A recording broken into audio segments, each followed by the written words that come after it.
البته کسی اصلا من نمیبینه الان. کسی منو میبینه؟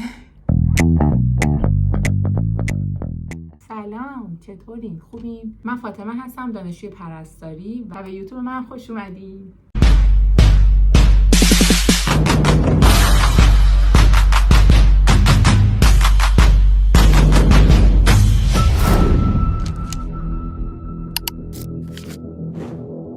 میخوام یه چالش 30 روزه بر خودم را بندازم. اونم اینه که روزی 1 ساعت 2 ساعت اینا درس بخونم.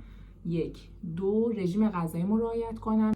داشتم میگفتم رژیممو رعایت کنم به خاطر اینکه من تو این 3 ماه 10 کیلو لاغر شدم. از مربی باشگاهم رژیم گرفته بودم. بعد الان بعد 3 4 ماه حس میکنم که دیگه اون رژیم مناسب من نیست. مثلا نمیدونم گشنمه انگار، کلا باهاش راحت نیستم. حس میکنم نیاز به تنوع داره رژیمم و اینا. واسه همین میخوام که برم یک رژیم دیگه ازش بگیرم امروز. یعنی الان میخوام آماده شم که برم باشگاه و همینطور باشگاه مرتب برم. و این کتاب که خیلی وقت گرفتمش، 100 سال تنه، خیلی وقت گرفتمش ولی خیلی وقتی که نخوندم. یعنی تا صفحه 122 خوندم که اصلا هیچ یادم نمیاد. بعد از اول شروع کنم بخونم و همین. قراره که هفته یه دونه ویدیو بذارم. یعنی این چالش رو تبدیل میکنم یه 4 هفته. هر هفته رو خلاصه وار توی ویدیو میارم. من از وقتی که شروع کردم ویدیو یوتیوب بگیرم، یعنی اینجوری میشینم جلوی دوربین حرف میزنم، بعد از اینکه حالا دارم ادیت میکنم و اینا، متوجه میشم که چقدر تند صحبت میکنم و خیلی رو مخمه این داستان. بعد کلی ویدیو رو پاک کردم برای اینکه خیلی تند حرف میزدم و واقعا اذیت میشدم. حالا امیدوارم که این آروم، الان سعی دارم میکنم که آروم حرف بزنم، این مدل صحبت رو مخم نره و این ویدیو رو آپلود کنم. الان میخوام برم باشگاه، یه ساعت و نیم 2 ساعت تمرین کنم.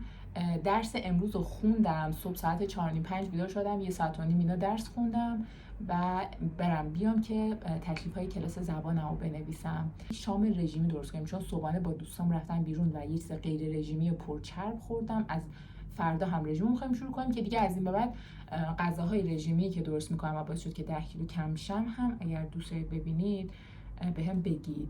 البته کسی اصلا من نمی‌بینه الان. کسی منو می‌بینه؟ نمی‌دونم. ولی آره، بریم باشگاه.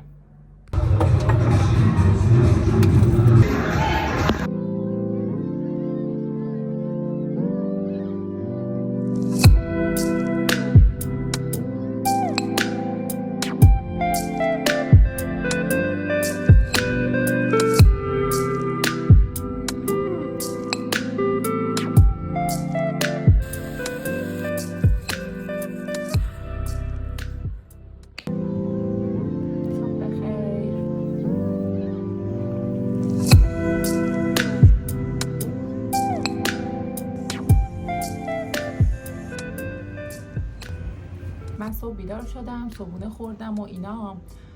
الان میخوام که برم درس بخونم. یه نیم ساعت 45 دقیقه اینا خوندم، ولی امروز دومین روز چالشه و با دوستام هم میخوام ساعت 11 صبح اینا برم بیرون، برم یه کافه بشینیم و چای بخوریم و اینا.